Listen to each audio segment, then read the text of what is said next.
आजची जी घटना घडली ही दुर्दैवी घटना आहे आणि ज्या घटनेमध्ये ज्या व्यक्तीने फाशी घेतली ती म्हणजे आज तो जरा मनाला जरा थोडं वाईट वाटलं की आम्ही एक प्रोजेक्ट चालू केला होता आणि तो प्रोजेक्ट आम्ही 4-5 मित्र म्हणून एकत्र केला होता. बाळा शेडगे असतील, रघु गौडा असतील, हाईर असतील आणि एक मुस्लिम असे आम्ही 5 पार्टनर म्हणून एक प्रोजेक्ट आम्ही हमजेखान चौकामध्ये विकत घेतला. व्यवसायाच्या दृष्टीने आम्ही हा प्रोजेक्ट घेतला. प्रोजेक्ट घेतल्यानंतर आम्ही रीतसर रेराची परवानगी घेतली, रीतसर महानगरपालिकेची परवानगी घेतली आणि महानगर बँक म्हणून आहे त्या बँकेचं 5 कोटीपेक्षा जास्त कर्ज आम्ही घेतलं. घेतल्यानंतर पहिला स्लॅब पाडला, दुसरा पाडला, तिसरा पाडला आणि कुठंतरी राजकीय पाल चुकली आणि त्या प्रोजेक्ट वक्फचा आहे असं काही लोकांनी त्याच्यावर आक्षेप घेतला म्हणजे त्यांची बुद्धी फिरली. म्हणजे बुद्धी का फिरली तर मी आमदार झालो, मी खासदारकीला उभा राहिलो आणि मग त्यांनी त्याच्यापूर्वी काही लोकांचा मी पराभव केला, नंतर पराभव केला. त्याचं उट्टं काढण्यासाठी हा प्रोजेक्टला त्यांची नजर लागली. मग मंत्रिमंडळातले काही प्रमुख लोक होते, काही पुण्यातले लोक होते आणि काही स्थानिक लोक होते. त्यांनी एकत्र येऊन हा प्रोजेक्ट कसा थांबेल किंवा ह्या प्रोजेक्टमध्ये यांचं नुकसान कसं होईल किंवा हे रस्त्यावर कसे येतील ह्याच्यावर काम केलं आणि वक्फ बोर्डमध्ये त्यांनी शासनाचा जो मंत्र्यात जो वक्फ बोर्डचा अधिकारी बसतो त्याला कुठल्या तरी नेत्यांनी बोलवलं आणि पत्र वकला द्यायला लावलं आणि वकला दिल्यानंतर वकनी पत्र महानगरपालिकेला दिलं आणि आमचा प्रोजेक्ट 4-5 वर्ष बंद पडला.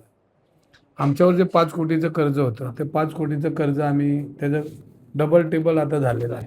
अजून थकले हां, आता शेवटी प्रोजेक्ट थांबला म्हणजे सगळं थांबणार आणि हे राजकीय सूडबुद्धीने हा प्रोजेक्ट बंद केला आणि वक्फ बोर्डमध्ये आम्ही तशी आमची मागणी मांडायला गेलो पण वक्फ बोर्डमध्ये शासनाच्या संबंधित असणारे अधिकारी आणि त्यांचा अंकुश असल्यामुळे आम्हाला तिथं काही रिलीफ मिळाली नाही. आम्ही शेवटी हायकोर्टमध्ये गेलो आणि हायकोर्टने आम्हाला रिलीफ दिली. म्हणजे ह्याच्यामध्ये वक्फ बोर्डचा काही अधिकार नाही किंवा काही त्याचा संबंध नाही असं हायकोर्टाच्या निदर्शनाने त्यांनी आम्हाला क्लीन चिट दिली.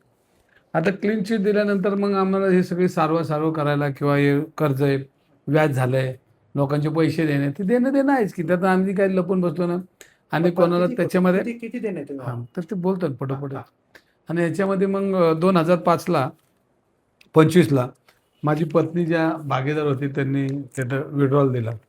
हे तुम्ही बघा विड्रॉल दिला की आम्ही आता या प्रोजेक्टमधनं बाहेर पडतोय. तर हा प्रोजेक्टमधनं बाहेर का पडतोय तर बाळासाहेब शेडगेंना काही नेत्यांनी माझ्या विरोधी नेत्यांनी सांगितलं की दंगेकर जर ह्याच्यात नसेल तर आम्ही तुम्हाला मदत करू नाही तर आम्ही तुम्हाला मदत करणार नाही.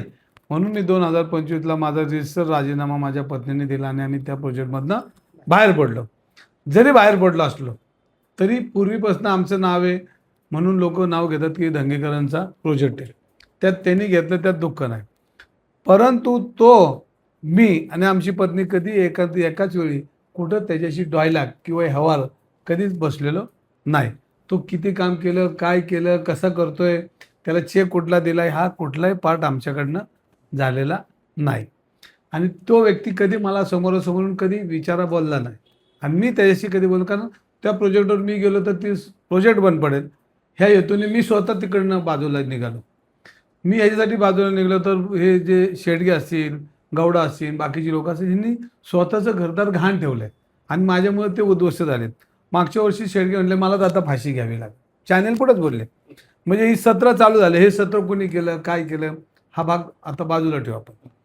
परंतु तो जो आज ज्यांनी आत्महत्या केली हां तर त्यांचं नाव बी मला माहीत नाही कारण मी कधी त्यांच्याशी बोललोच नाही. तर केल्यानंतर मी आज माहिती घेतली तर तो जो म्हणत होता की माझे 50 लाख रुपये येणे आणि मी आमच्या संबंधित लोकांशी चर्चा केली त्याला 70-80 लाख रुपये आपण दिलेले आहेत. GSTची जी पावती घ्यायची ती पावती तो 23-24 लाख रुपयाची पावती त्याला देणं आहे आणि मग वरचे काय पैसे हिशोबाने ते त्याला आपण पेअर करणं आहे. मग ती काही एवढी मोठी आत्महत्या करणे एवढी रक्कम राहिलेली नव्हती. परंतु चला आपण देणे पण ते काय आम्ही देणं बुडवणार नव्हतं किंवा त्याला काय रस्त्यावर आणणार नव्हतं. आम्हीच अडकलोय, आमचाच प्रोजेक्ट अडकला आहे त्यामुळं आणि आम्हाला काय अशी जाणीव नव्हती की आपण प्रोजेक्ट अडकवायचा आहे. आम्ही पोटासाठी केलं, आम्हाला 4 पैसे मिळतील या हेतूने आम्ही तो व्यवसायाला सुरुवात केली. आणि आम्ही त्याला दमदाटी करायला गेलो किंवा त्याला शिवी द्यायला गेलो, कुठं मारामारी करायला गेलो, तर असा कुठला विषय नाही. आणि मी माहिती घेतली तर 2 वर्ष तो बाळासाहेब शेडगेंच्या कॉन्टॅक्टमध्येच नाही. 2 वर्ष बाळासाहेब शेडगेंच्या कॉन्टॅक्टमध्येच नाही. ना फोन, नाही बोलणं, नाही चालणं. आता त्यालाही कळलं की हा प्रोजेक्ट संपलेला आहे. म्हणजे एखादा काम करतो त्याला माहिती की हा प्रोजेक्टमध्ये आता काही ताकद नाही राहिली, याला परत त्यांना उभं राहायचं आणि ते उभं राहायचं. तरी शेडगेंसारख्याला जे राजकीय टोचन होत होतं म्हणून मी स्वतः काँग्रेस पक्ष सोडला ना, की म्हटलं माझ्यामुळे त्रास नको. मी माझा त्याग केला, मी मैत्रीसाठी त्याग केला, व्यवसायासाठी त्याग केला. मी काँग्रेस सोडून शिवसेनेत गेलो. म्हटलं तुम्हाला असं वाटतं ना की माझ्यामुळे त्रास होतो, मीच शिवसेनेत जातो. आणि शिवसेनेत मी गेलो. पण मला जो त्रासाचा काष्ट मागं लागला तो अजून काय संपलेला नाही. ह्याच्यामध्ये कोण कोण फोन करते आता, काय काय करते. आत्ताच एक पत्रकार माझ्या शेजारी बसलेला होता, महिला बसली होती. एका भाजपच्या नेत्याचा तिला फोन आला, अहो ते दंगेकरची बातमी लावा ना. आणि ती माझ्या शेजारी बसली, तुम्ही आता कशी बसतील, अशी बसतील. आणि मग तुम्ही खासदारांशी बोला, तुम्ही अमक्याशी बोला. मी ऐकलं, आता मी मध्यस्थी नाही केली. तो एका नगरसेवकाचा मुलगा आहे, माजी नगरसेवकाचा मुलगा आहे. आणि तो माझ्या शेजारीत बसलून ती मुलीला फोन करतो, ताई आमची, हां. तर तिला फोन केला आणि ती माझ्या शेजारी आत्ता 2 मिनिटाचे. म्हणजे भारतीय जनता पार्टीच्या लोकांना किती काळजी आहे माझी. बरं असू द्या, मी चुकलो तर मला कायदेशीर माझ्यावर कारवाई झालीच पाहिजे हे मनाचा मी.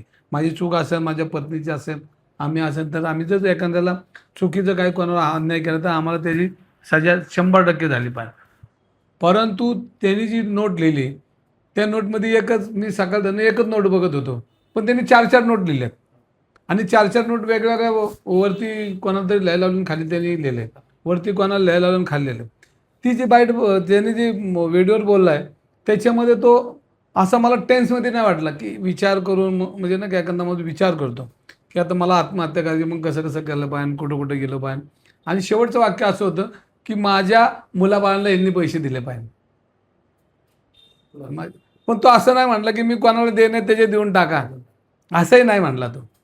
आणि ज्यांनी ज्यांनी त्याला व्याजाने पैसे दिले त्यांचीही नावं त्यांनी म्हणजे प्लॅनिंग करून त्यांनी तो सगळा विषय केलेला आहे. ही चिठ्ठी कोणी लिहिली, त्या चिठ्ठीच्या खाली कोणी सही केली, व्हिडिओ कोणी पकडला, आणि हे सगळ्या गोष्टी प्लॅनिंग करून केलं.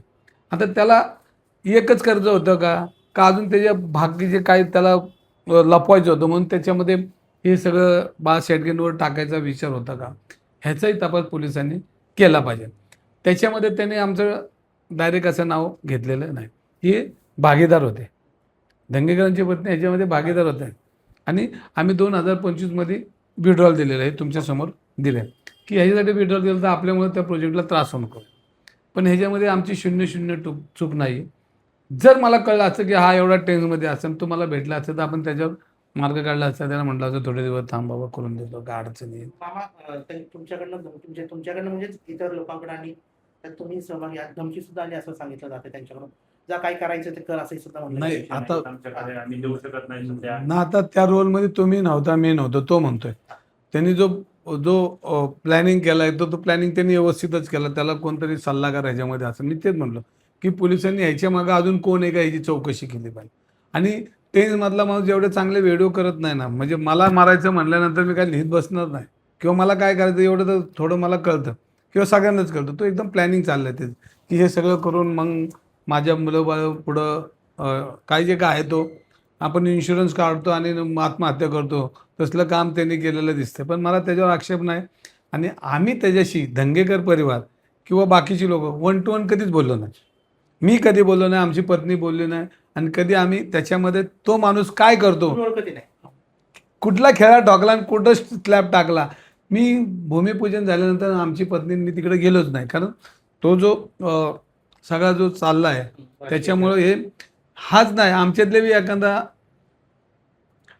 बी एखादा आत्महत्या करू शकतो, इतके टेन्समध्ये काम आहे. कारण माझ्या स्वतःच्या घराला आता सील आहे, शेडगेंच्या घराला सील आहे. आम्ही मोठं त्रासामध्ये, तुम्ही अडचणीत. अडचणीत आहेत वस्तुस्थिती. आणि त्या प्रोजेक्टचं व्याज चालू आहे, रोज झोप नाही प्रोजेक्टला, व्याजाला झोप नाही. आणि बँकेच्या आमच्या घराला नोटीस आहे बघा, ताबे बी घेतले ते. मामा तुम्ही म्हणता की 50-70 लाख रुपयांनी त्यांना सर्व मिळून देणार. नाही नाही, पैसे मला माहितीच नाही, तो म्हणतोय. त्यांनी 15 कोटी रुपये सांगितले सगळे मिळून तुम्ही म्हणजे नाही, आमचे मला त्याची ह्यावरच माहीत नाही. त्यांनी 15 का 50 का 100 का 10 माझा विषयच नाही. 50 लाख द्यायचे का नाही हा बी मला माहीत नाही. अच्छा. परंतु जर असेल तर ते पैशाची चर्चा होऊन तो काय विषय संपू शकतो, व्यवहाराचा विषय.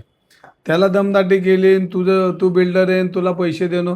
उलट आम्ही तक्रार केली पाहिजे ना, आमचा प्रोजेक्ट ज्यांनी ज्यांनी बंद केला आहे, ज्यांनी ज्यांनी याच्यामध्ये जे काय कडवलं आहे त्यांच्यावर आम्ही गुन्हे दाखल केले पाहिजे.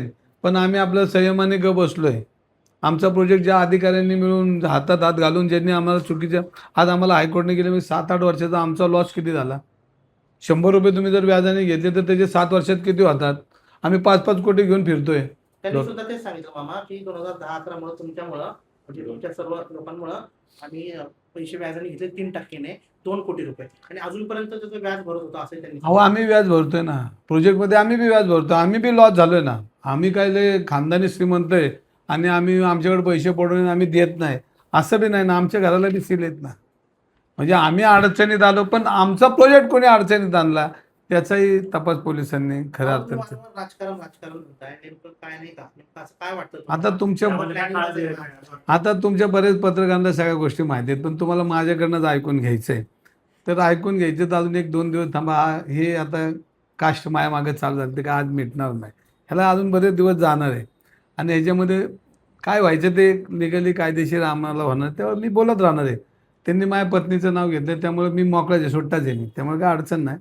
आणि मी नाव घेणारच आहे, 100% नाव घेणार आहे, 1,00,000% नाव घेणार. शेवटी माकडाची गोष्ट आहे, नरड्याला आलं तर शेवटी पिल्लाला बी पाय खाली घेते. ज्यांनी ज्यांनी ह्याच्यामध्ये कृत्य केले त्यांचं डायरेक्ट नाव घेणार आहे. आणि आत्ता तुम्हाला सांगितलं ना, एक माझी विष्णू हरिहरांचा पोरगा पत्रकारांना फोन करतो. विष्णू हरिहरांचा पोरगा माझ्यासोबत की दंगेकर तुम्ही खासदारांशी बोला, पत्रकारांशी बोलतो. मी आत्ताच विष्णू हरिहरांच्या पोराची बाईट आहे म्हणजे ऐकलंय, शेजारीच होतं म्हणजे ते अडचण आहे. म्हणजे तुम्हाला जर एवढी काळजी आली खासदारांशी बोला, आमदारांशी बोला. मी मी 10 वर्षापूर्वीच त्रिशूलावर बसलेलो आहे राजकारणाच्या, कधी माझ्या पोटात घुसणार आहे मला माहिती आहे आणि मी लढतो आहे.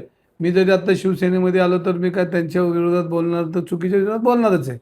पण मी बाळा शेडगेंच्या दुःखामुळं किंवा त्यांच्या चर्चेमुळं मी काँग्रेस पक्ष सोडला की पुढं अजून त्यांना त्रास व्हायला नको. म्हणजे माझं खरं गुढ आज सांगतो की मी काँग्रेस का सोडले तर ह्या कारणामुळे काँग्रेस सोडले. मामा त्यांनी सांगितलं की आमचे जे पैसे आहेत ते परत मिळावेत आणि गुन्हा दाखल करण्याची मागणी केली त्यांनी. नाही नाही, गुन्हा दाखल काय लिगली जे पोलिसांकडे जे दिसतं ते त्यांनी करावं.